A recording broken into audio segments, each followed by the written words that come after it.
Once you've developed a culture statement and you have a defined culture as a team or an organization, that usually comes from the bottom up, right? Your culture is defined by your people or by your team. So now you have that in place. You have a defined culture statement. Now what do you do as a leader? Well, this is where it becomes your responsibility as far as the involvement and the sustainability of your culture.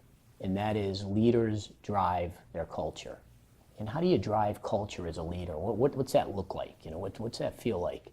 Well, as a leader, you have to live that culture every day. You have to demonstrate that to your people. You have to show them that that is important to you and that is important to their success. And that goes back to some of the communication piece and some of the safe environment, but it also has to do with how you present yourself every day, how you support your people. Are you continually supporting and resourcing them?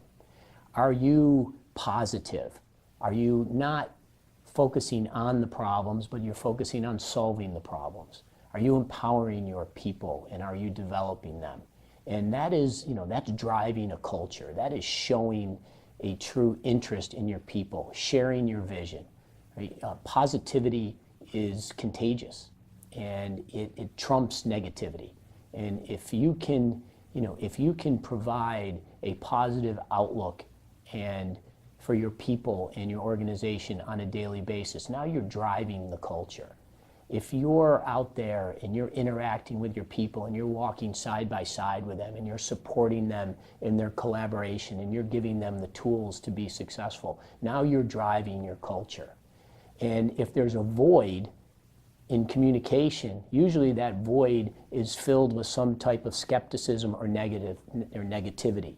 So again, as a leader, keep that communication line open and going. And again, look back at the traits that make a good leader is being humble, right? Taking input from your people is really important in driving a culture. To be curious, and again, that's along the same lines of communication and listening to your people and asking them questions that you truly want answers to, and you want input to. And one of the last pieces of that is empathy, putting yourself in the position of your people, of your players, of your employees, and truly understanding what it's like to be in their position.